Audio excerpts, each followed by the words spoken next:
जय हिंद दोस्तों, आपका स्वागत है द प्लेटफॉर्म ऑफ मैथ में। आज हम संविधान का एक छोटा सा चैप्टर, संविधान की अनुसूचियां के बारे में चर्चा करेंगे, जो काफ़ी छोटा सा चैप्टर है, लेकिन इससे बहुत सारे क्वेश्चन पूछे जाते हैं। तो चलिए आइए हम भारतीय संविधान की अनुसूचियां के बारे में चर्चा करते हैं। मूल संविधान में भारतीय अनुसूचियों की संख्या 8 थी। मूल संविधान में भारतीय अनुसूचियों की संख्या 8 थी, जो वर्तमान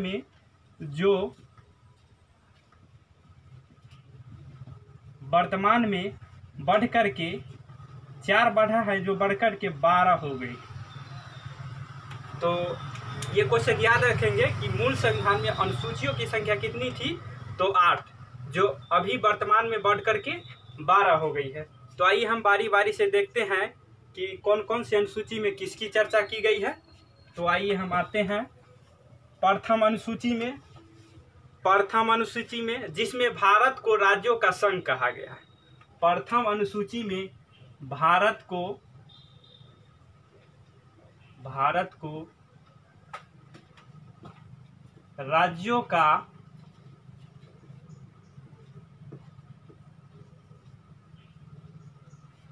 को राज्यों का संघ कहा गया है, जिसमें 28 राज्य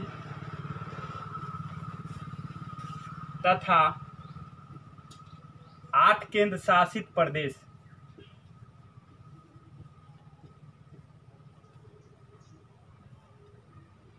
प्रथम अनुसूची में भारत राज्यों का संघ है, जिसमें 28 राज्य तथा 8 केंद्र शासित प्रदेश का उल्लेख किया गया है।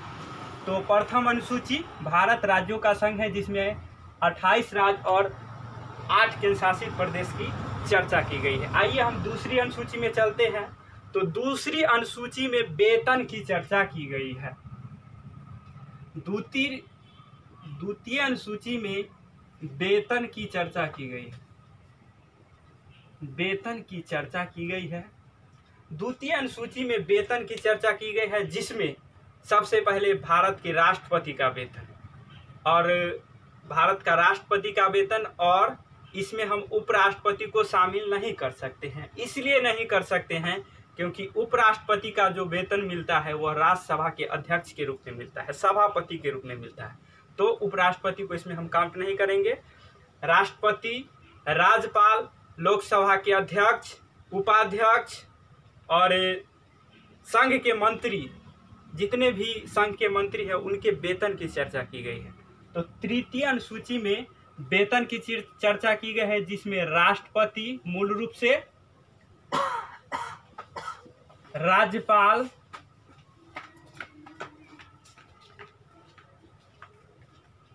लोकसभा अध्यक्ष,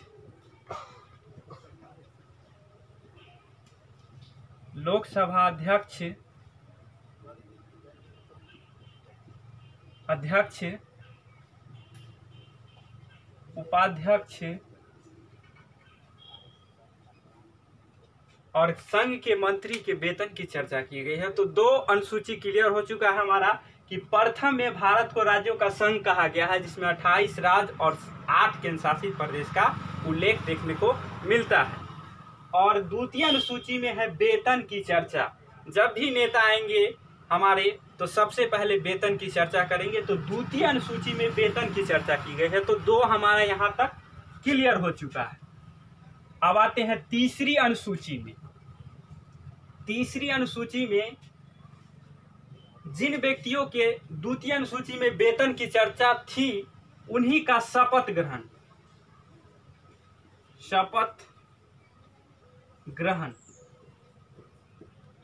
जैसे राष्ट्रपति का शपथ ग्रहण, राज्यपाल का शपथ ग्रहण, सर्वोच्च न्यायालय के मुख्य न्यायाधीश का शपथ ग्रहण, लोकसभा के अध्यक्ष और उपाध्यक्ष के शपथ ग्रहण की चर्चा की गई है तृतीय अनुसूची में।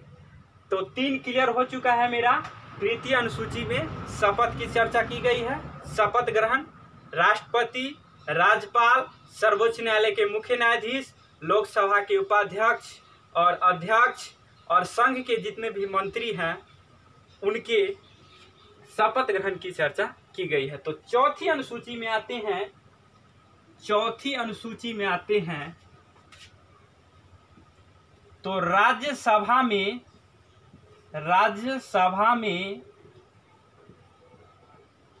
सीटों का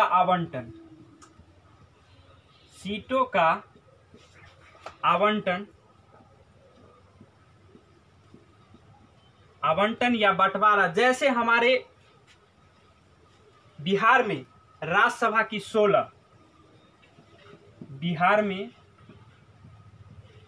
राज्यसभा की 16, पश्चिम बंगाल की 16,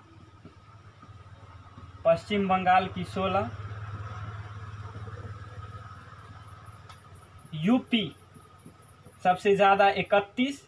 इसी तरह राज्यसभा से चुने जाते हैं। चौथी अनुसूची में उन्हीं का चर्चा किया गया है।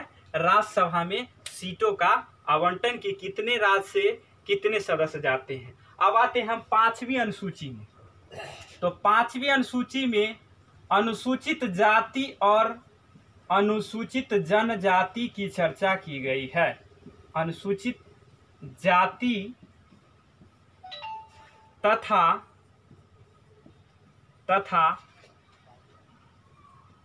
अनुसूचित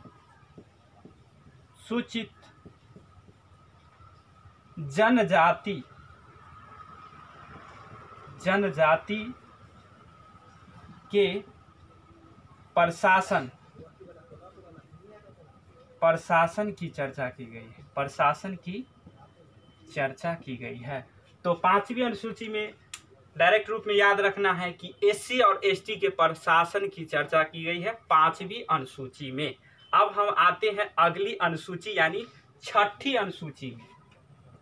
तो 6ठी अनुसूची में आते हैं तो 6ठी अनुसूची में आते हैं मूल रूप से हम 6ठी अनुसूची में तो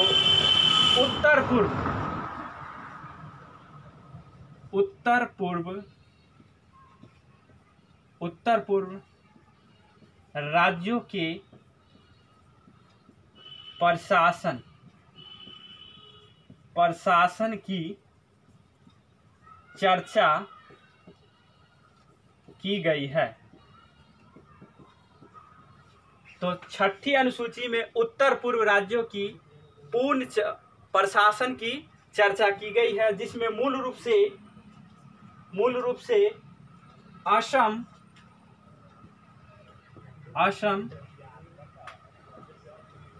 मेघालय, त्रिपुरा और मिजोरम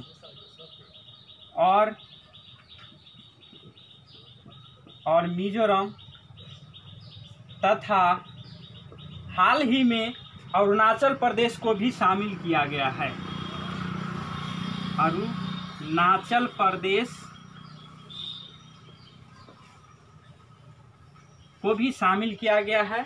तो हमको मूल रूप से याद करना है कि 6ठी अनुसूची में उत्तर पूर्व राज्यों के प्रशासन की चर्चा की गई है, जिसमें असम, मेघालय, त्रिपुरा, मिजोरम। ये तो पहले से था, लेकिन रिसेंटली हाल ही में अरुणाचल प्रदेश को भी 6ठी अनुसूची में शामिल कर लिया गया है।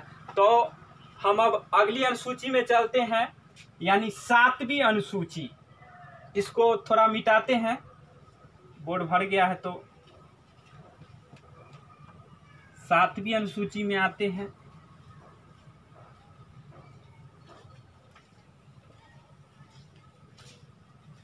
सातवीं अनुसूची में शक्तियों का विभाजन है।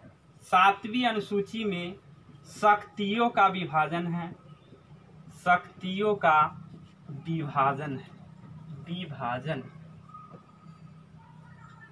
जिसमें संघ सूची,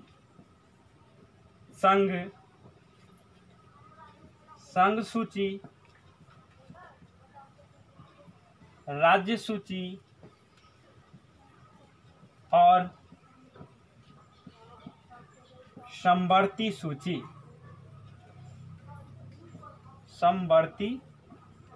सूची की चर्चा की गई है। तो 7वीं अनुसूची में शक्तियों का विभाजन, संघ सूची यानी केंद्र सरकार, राज्य सूची यानी राज्य सरकार और समवर्ती सूची यानी सम्मिलित रूप से केंद्र और राज्यों का आपसी संबंध। तो 7वीं अनुसूची में शक्तियों का विभाजन किया गया है संघ सूची, राज सूची और समवर्ती सूची के बीच। अब आते हैं हम 8वीं अनुसूची में। 8वीं अनुसूची में आते हैं तो हमारे भारतीय संविधान में 22 भाषाओं को शामिल किया गया। 22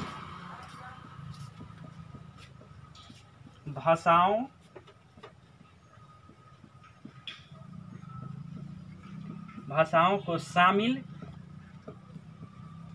किया गया है। तो 8वीं अनुसूची में 22 भाषाओं को शामिल किया गया है मूल रूप से। तो अब हम 8 तक देख चुके हैं। तो प्रथम भारत राज्यों का संघ है, द्वितीय में वेतन की चर्चा की गई है, तृतीय अनुसूची में शपथ ग्रहण की चर्चा की गई है और चौथी अनुसूची में थी राज्यसभा के सीटों का आवंटन। और 5वीं में डायरेक्ट मूल रूप से हम बताए थे कि एससी और एसटी अनुसूचित जाति और अनुसूचित जनजाति की प्रशासन की चर्चा की गई है। और 6ठी अनुसूची में उत्तर पूर्व राज्यों के प्रशासन की चर्चा की गई है, जो मूल रूप से पहले 4 ही राज्य थे, असम, त्रिपुरा, मिजोरम और मेघालय। लेकिन वर्तमान में इसमें अरुणाचल प्रदेश को भी जोड़ने का निर्णय लिया गया है। और 7वीं अनुसूची में शक्तियों का विभाजन है केंद्र, राज्य और दोनों के आपसी संबंध का। और 8वीं अनुसूची में 22 भाषाओं को शामिल किया गया है, यानी भारतीय संविधान द्वारा मान्यता प्राप्त किया गया है। तो अगली अनुसूची हम देखते हैं 9वीं अनुसूची। चलिए, तो 8 अनुसूची को हम देख चुके हैं, क्योंकि मूल संविधान में 8 ही अनुसूची थी और 4 अनुसूची को बढ़ाया गया। तो ये कब कब बढ़ाया गया, कौन से संविधान संशोधन द्वारा बढ़ाया गया, इसमें किसकी चर्चा की गई है, उसके बारे में आइए हम देखते हैं। तो 9वीं अनुसूची में संपत्ति के अधिग्रहण की चर्चा की गई है। संपत्ति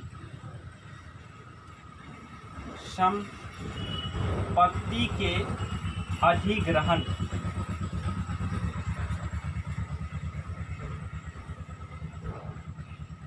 अधिग्रहण यानी भूमि सुधार से संबंधित मामले को 9वीं अनुसूची में रखा गया है, जो प्रथम संविधान संशोधन 1951 ईस्वी में इसको जोड़ा गया था। तो इसको याद रखना है, पहला संविधान संशोधन 1951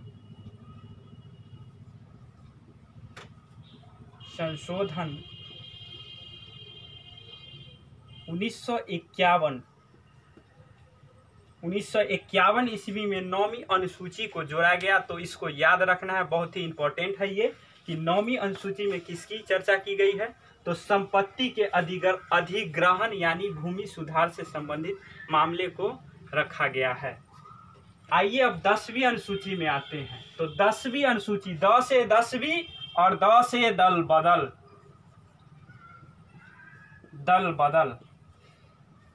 तो 10वीं अनुसूची में दल बदल संबंधित कानून को रखा गया है। पहले एक्चुअली होता था कि नेतागण किसी भी पार्टी से चुनाव लड़ते थे और जीतने के बाद ये पार्टी से वो पार्टी में अपना स्थानांतरण कर लेते थे।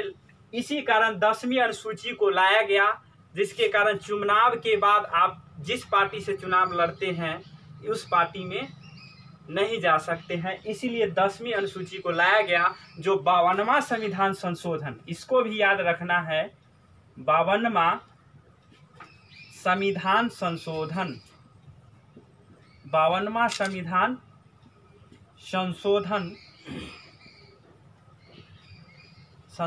1985।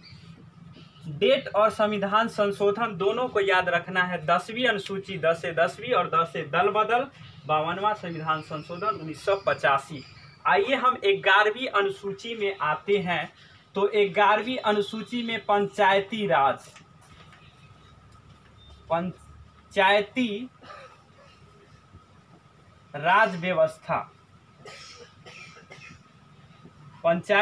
व्यवस्था की चर्चा की गई है। इसको भी 73वां संविधान संशोधन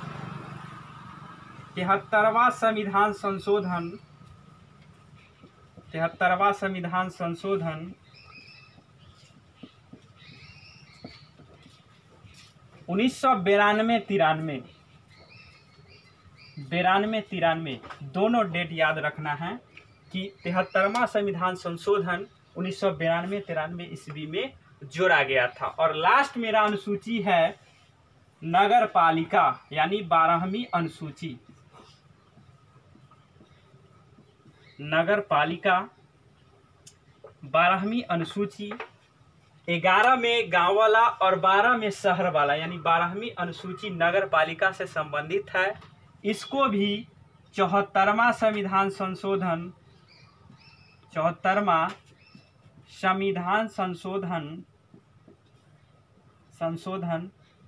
1992-93 ईस्वी में 92-93 ईस्वी में जोड़ा गया था। तो 12वीं अनुसूची नगर पालिका से संबंधित है, जिसको 74वां संविधान संशोधन 1992-93 ईस्वी में जोड़ा गया था। और पंचायती राज को कुल 29 कार्य क्षेत्र 29 विषय या कार्य क्षेत्र प्रदान किए गए हैं और नगर पालिका में 18 विषय को दिया गया है। विषय यानी कार्य क्षेत्र। तो इसी के साथ हम अपनी चलिए फिर से देखते हैं 9वीं से 12वीं अनुसूची तक।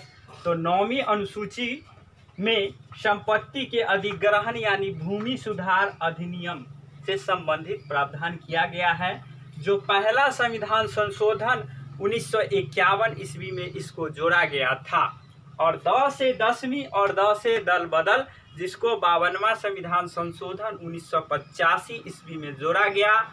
और 11वीं अनुसूची पंचायती राज व्यवस्था, जिसको 73वां संविधान संशोधन 1992-93 ईस्वी में जोड़ा गया, जिसको 29 कार्य क्षेत्र प्रदान किए गए हैं। और लास्ट था हमारा 12वीं अनुसूची, जिसको 74वां संविधान संशोधन 1992-93 ईस्वी में जोड़ा गया, जिसमें कुल 18 विषय प्रदान किए गए हैं उनके कार्य क्षेत्रों को। तो दोस्तों, आपको ये वीडियो कैसा लगा ज़रूर बताइएगा, लाइक कीजिएगा, कमेंट कीजिएगा और सब्सक्राइब भी कीजिएगा। जय हिंद दोस्तों।